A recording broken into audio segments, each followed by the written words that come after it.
मजा सब ठीक ठाक ना। देखिए मुस्कुराते रहिए और ज्यादा मत सोचिए कि चांद कब निकलेगा। एंजॉय द डे और आप भी मजा में। देखिए बताओ प्रॉब्लम क्या होती है, जब आप सोचते रहते हैं ओहो चांद निकलेगा तब व्रत खोलेंगे, कब चांद निकलेगा, पूजा भी करनी है। Just go with the flow, enjoy the moment. अगले क्षण के बारे में मत सोचिए, तैयार उसके लिए पूरा हुए और फिर आप रहेंगे एकदम मजा में। जी हाँ, एकदम माधुरी दीक्षित स्टाइल में।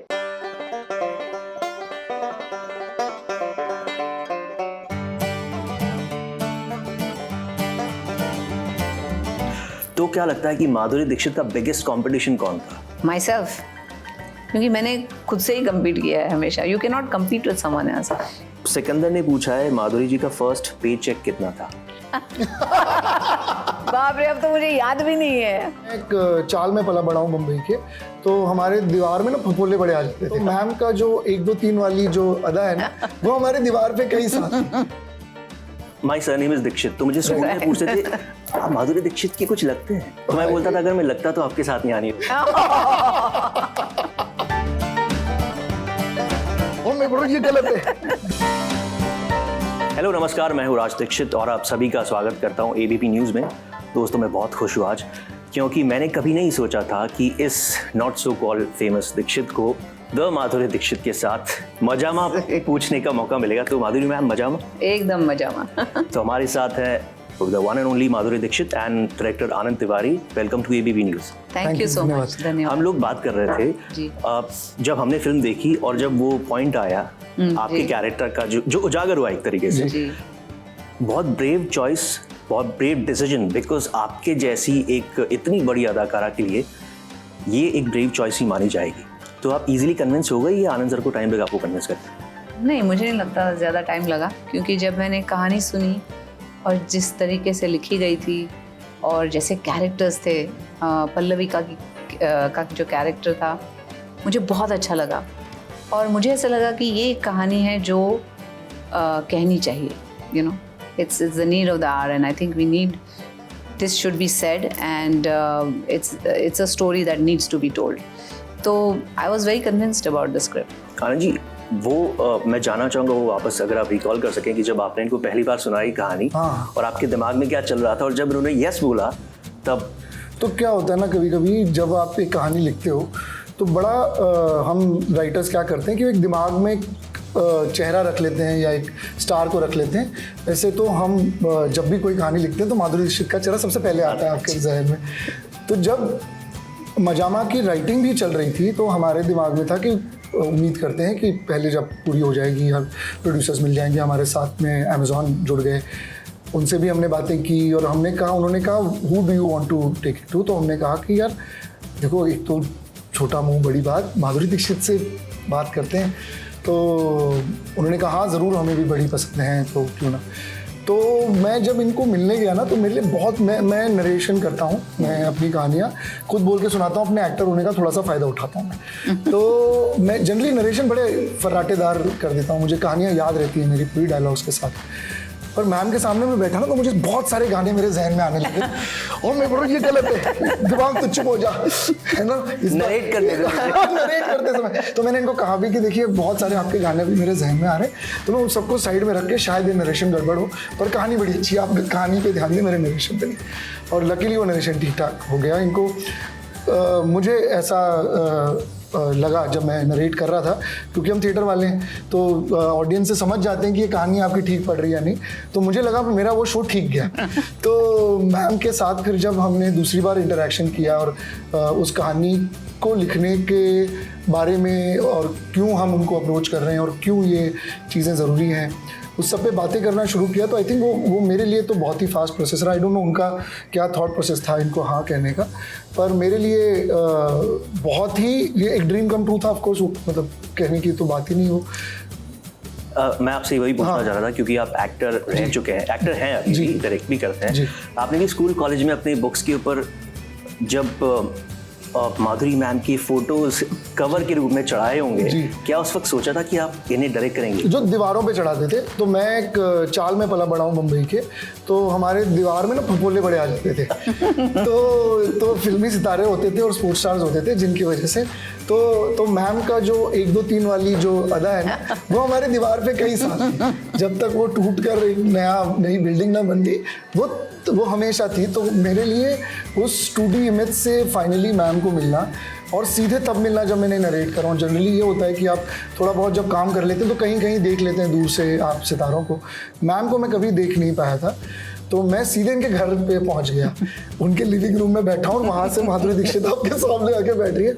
लकीली कोविड का टाइम था, तो मैंने भी मास्क लगाया हुआ था। ये पहला ऐसा बंदा है जो बोल रहा है लकीली कोविड। हाँ नहीं, और क्योंकि मास्क के पीछे छुप सके। हाँ, मैं अपनी एक्साइटमेंट छुपा रहा था कि इनको लगे पता नहीं कौन फैन लेके आके बैठ गया जो प्रिटेंड कर रहा है कि इसके पास कहानी। तो वो मतलब इट्स अमेजिंग। मैं आज भी अपने आप को कभी कभी चूटी काटता हूँ ये देखने के लिए कि मैं इनके बगल में बैठा हूँ। इनको पहली बार एक्शन और कट बोलना मेरे लिए बहुत बड़ी बात है। एक्चुअली ये फैन मोमेंट है, because my surname is Dikshit. तो मुझे स्कूल में पूछते थे आप माधुरी दीक्षित की कुछ लगते हैं, तो मैं बोलता था अगर मैं लगता तो आपके साथ नहीं आनी होती। बट मैम मजामा पे फिर से आते हैं। आपके पास फैमिली से क्या रिएक्शंस आए इसके बाद, स्पेशली इस कैरेक्टर? मेरी खुद की family, yes, they are very proud of me. और मुझे लगता है मेरे हस्बैंड ने ट्वीट भी किया कि बहुत ही अच्छा, फिल्म बहुत अच्छी लगी उन्हें, and he praise me also. कहा कि अच्छा काम किया है, and you know I am proud of her. और मेरे बच्चों को भी ऐसे ही लगता है, they are proud of me. कई ऐसे एक्टर्स हैं और आप भी उनमें से आई एम श्योर होंगी जो कुछ लोगों को थोड़ा सा ऑब्जर्व करते हैं किसी एक्स कैरेक्टर को निभाने के लिए। इसके लिए कोई खास तैयारी या आपका कोई ऐसा फ्रेंड हो आपने जानना चाहो कि किस तरीके की घुटन उसे महसूस होती है इस कैरेक्टर की तैयारी में? पता है, ऐसे मतलब आम जिंदगी में बहुत से लोगों से मैं मिली हूँ, और जो माँ हूँ तो मैं हूँ ही, रियल लाइफ में भी माँ हूँ, और मेरी मम्मी को भी मैंने ऑब्जर्व किया हुआ है। और बेसिकली ये story is about the woman. एक औरत की कहानी है जो एक माँ है, एक पत्नी है, एक बहुत अच्छी नेबर है अपने सोसाइटी में, उसका एक रुतबा है और लोग उसे पसंद भी करते हैं। तो ऐसी एक औरत है जिसकी ये कहानी है।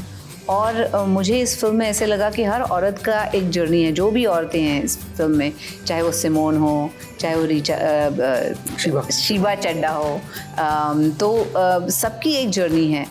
और वो मुझे भी एक बहुत अच्छी चीज़ लगी थी स्क्रिप्ट में कि every woman has her own issues in life, उनकी अपनी अपनी जो एक प्रॉब्लम्स हैं। और ये कैरेक्टर मतलब यू सी इट एवरीवेयर। हर माँ ऐसी होती है, मतलब खुद को भूल जाती हैं। और मैं रियलिटी शो कर रही हूँ, उस पर भी एक माँ आती हैं, I don't know if I can take the names, but she is Amruta Khanvilkar की, she is always there with her. उनको देखकर मुझे मेरी अपनी माँ की याद आती है। शी सेड मुझे कुछ नहीं चाहिए, मैं जस्ट चाहती हूँ मेरी बेटी अच्छा काम करे और ये करे। तो you know there's so many examples around you। आपने तो भी बाल गोपाल भी दिया एक बनने वाली माँ को। जी हाँ, बिल्कुल। तो एक माँ का जो किरदार था वो ऑफ कोर्स इट्स यूनिवर्सल, लेकिन ऑफ कोर्स एक अलग एंगल है इस फिल्म में इस माँ को, और उसके एक्सेप्टेंस के लिए जो वो सब कुछ करती है। और मुझे ऐसा लगता है कि फिल्म के थ्रू हमने ये भी कहा है कि हम अपने बच्चों की हर बात को नज़रअंदाज करते हैं। ठीक है, कोई मेरा बच्चा है, ठीक है, हो जाएगा, यू नो, हम उसे एक्सेप्ट कर लेते हैं। लेकिन क्या बच्चे एक माँ को एक्सेप्ट कर सकेंगे कि नहीं? You know, मैं सोचा था कोई स्टोरी बताऊं यहाँ, लेकिन क्योंकि अब हम बात कर रहे हैं तो मेरी एक फ्रेंड है, एक्चुअली मेरे 2 फ्रेंड्स थी, दे वर लेस्बियन। उनमें से एक लड़की को अपना सेक्स चेंज ऑपरेशन करवाना पड़ा टू बिकम अ मैन, ताकि वो एक समाज में सर्वाइव कर सकें। मैंने उसको पूछा अगर तुम इतना करोगे, दोनों की फैमिलीज भी अगर राजी हैं तो प्रॉब्लम क्या है? उनका जवाब था कि हम जहाँ रहते हैं वहाँ पर बेसिकली इस देश में अभी इतने ओपन माइंडेड लोग नहीं हैं, और इसी वजह से इंडस्ट्री में भी कई सारे ऐसे लोग हैं जो उनका अलग सेक्सुअल प्रेफरेंस है जिसके ऊपर कोई उंगली नहीं उठा सकता। लेकिन फिर भी जब इस मुद्दे की बात आती है तो बॉलीवुड के ऊपर सबसे ज़्यादा उंगलियाँ उठती है क्योंकि, लेकिन ये जो चीज़ है सब जगह है। आपको क्या लगता है इस बारे में? मुझे ऐसा लगता है कि कई मुद्दे हैं हमारे समाज में, हमारे देश में, वो सारे मुद्दे इम्पोर्टेंट हैं। हमने जैसे आप अगर पल्लवी की कहानी देखें, उनकी सेक्सुअलिटी उनका एक बहुत गहरा पर एक मुद्दा है। उसके अलावा कई मुद्दे हैं जो हम देखते हैं कि उनके जो हस्बैंड के साथ उनके रिलेशनशिप है, जो बाहर से लग रही है कि बहुत ही सही है, उसके क्या मायने हैं, उनके बेटे के साथ उनकी जो रिलेशनशिप है, बेटी के साथ रिलेशनशिप है, उसके क्या मायने हैं। तो वैसे तो ये सारे मुद्दे हम शायद एक फिल्म से सॉल्व नहीं कर पाएंगे, और ये फिल्म कोई सोल्यूशन नहीं दे रही आपको। ये फिल्म आपको अपनी घर की कहानी बता रही है। हाँ, इस घर की कहानी थोड़ी सी यूनिक है, क्योंकि उसी में मज़ा आता है हमको। जब कोई कहानी हम देखें उसमें जो यूनिकनेस है वही हमको उसकी तरफ उस ना एक पर्टिकुलर अट्रैक्शन आता है उसका। वो अट्रैक्शन एक बार जब आपका आ जाता है, आप अपने आप को झांक कर देखेंगे उसमें। हो सकता है आपके घर का जो सीक्रेट हो वो बहुत अलग हो, पर वो सीक्रेट को अगर आप इस सीक्रेट से जोड़ दें तो आपको वही किरदार दिखेंगे जो आपके घर में।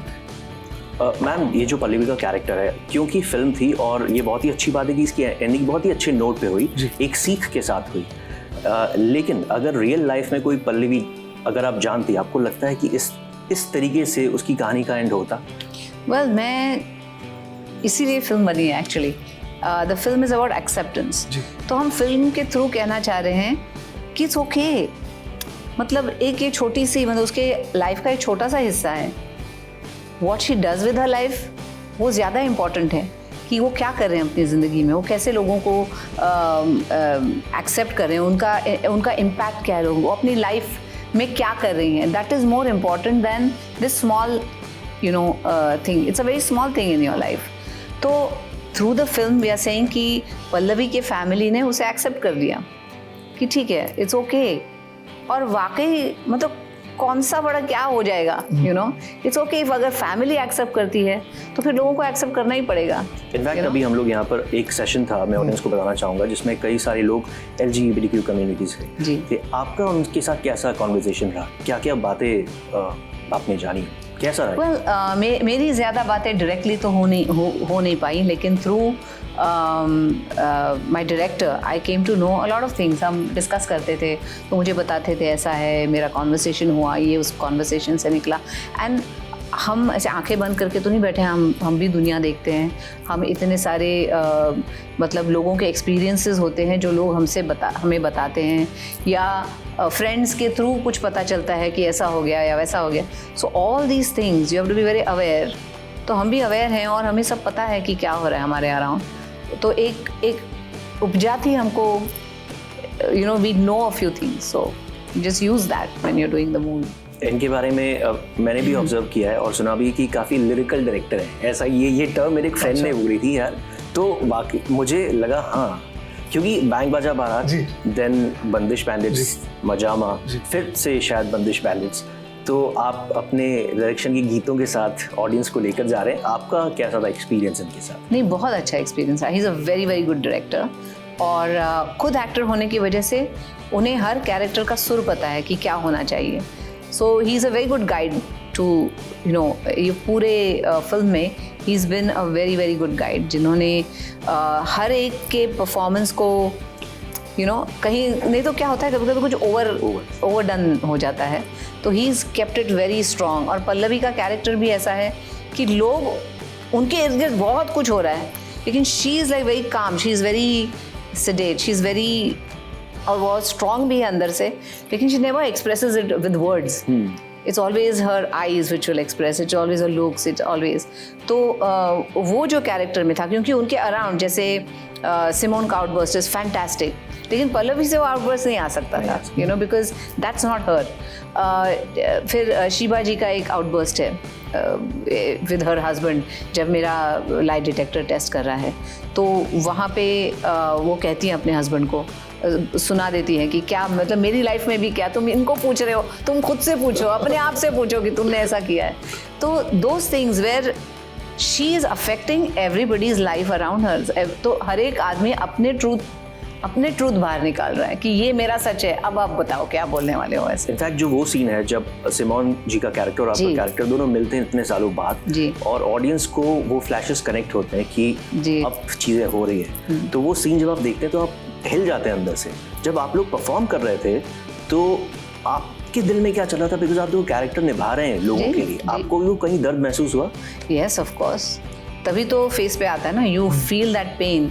और इतनी सारी कहानियाँ सुनते हैं हम लोगों की, और how painful it was for them, तो वो सब जो हमने सुना है वो पूरा एब्जॉर्ब हो जाता है, and you feel that pain at that time. चलिए ज़्यादा वक्त नहीं लेंगे आपका, कुछ सवाल है मेरे। एक्चुअली हमने हमारे सोशल मीडिया पे डाला था कि हम आज माधुरी मैम से मिलने वाले हैं, और उन लोगों ने, कुछ लोगों ने बोला कि उनके साथ एक मजामा हमें कुछ सेगमेंट करना है जी। नॉन कंट्रोवर्शियल, बहुत प्यारे सवाल हैं, अगर आप उनका जवाब दे सके तो हमारे लिए भी मजामा बात हो जाएगी। आई डोंट नो कितना टाइम है उस हिसाब से, tell me. 2 minutes? Okay, thank you. So Sikandar ने पूछा है माधुरी जी का फर्स्ट पे चेक कितना था? बाप रे, अब तो मुझे याद भी नहीं है। I don't know, it must have been around, कितने थाउजेंड्स में होता होगा तभी, 7,000 8,000 समथिंग। शेफाली जो एस्पायरिंग एक्टर है, first time when you faced the camera, और वो फीलिंग क्या आपको अभी भी याद है? हाँ, वो याद है, क्योंकि मेरा ऑडिशन किया था तो वो सब विग लगा दिया। मुझे लंबे बाल चाहिए थे, इतने लंबे, तो विग वगैरह लगा के पूरा चनिया चोली में पूरा ड्रेसअप करके मेकअप वेकअप, और उसके बाद एक उनका थिएटर है वहाँ पे राजश्री में ही, उनके ऑफिस में ही, तो वहाँ पे उनका होम थिएटर है जैसे ऑफिस के अंदर, तो वहाँ इतनी जगह होती है जैसे ये स्टेज है। तो उन्होंने बोला आपको डांस आता है ना? मैंने कहा हाँ मैं सीखी हूँ, कथक सीखी हूँ। तो बोले अच्छा हम गाना बजाएंगे, आप डांस कर दो कोई। तो मैंने बोला कि आई थॉट कोई कोरियोग्राफर वगैरह होगा वहाँ पे, तो मैंने बोला ओके, और मैंने डांस कर दिया। so ऐसे ही मतलब फॉरगेट दैट। एंड माय घर आने के बाद जो मेरी, क्यों my brother was with me वहाँ पे, वो मेरा भाई आया होता, तो उसने देखा था मेरा ऑडिशन, तो घर आके इतना मुझे चढ़ाया उसने, अच्छा ये ऐसा चोटी ऐसे करके। और उन्हें याद रहा होगा बहुत सालों बाद कि मैंने इनको पूछा था आपको डांस आता है। ओके, थर्ड वन जिशान पूछ रहे हैं कि जब आप अपने करियर में बहुत पीछे देखती हैं, आपने इतने सारे फिल्में की हैं, OTT आप कर रही हैं, टीवी आप कर रही हैं, तो क्या लगता है कि माधुरी दीक्षित का बिगेस्ट कंपटीशन कौन था? माई सेल्फ, क्योंकि मैंने खुद से ही कम्पीट किया है हमेशा। You can not compete with someone else, क्योंकि artist are different, you know, और हर एक का एक अलग अंदाज होता है, एक अलग पर्सनालिटी होती है, तो आप किसी और के साथ कम्पीट नहीं कर सकते, आप अपने परफॉर्मेंसेस से। जैसे लास्ट में मैंने जो परफॉर्म किया है, next time I do a better performance या बेटर स्क्रिप्ट, और you know all that. And Madhurama जो 55 एज है, पूछे कि माधुरी दीक्षित जैसा हमेशा सदाबहार यहाँ रखने के लिए क्या करना पड़ेगा? मैं कहूँगी बी हैप्पी। वो सबसे बड़ा प्लस पॉइंट होता है लाइफ में, कि अगर हैप्पीनेस है अपने लाइफ में। Eat healthy and exercise, I think all those things. Thank you so much, बहुत अच्छा लगा तुमसे बात करके। उम्मीद है कि आप बैंक बाजा बारात जल्दी लेकर आएंगे। Fingers crossed. और नई कहानियां लाएंगे, नई कहानियां लाएंगे। चलिए, thank you so much. Thank you. और आप भी देखिए Amazon प्राइम वीडियो पर मजामा। Raj Dixit, ABP news, Mumbai.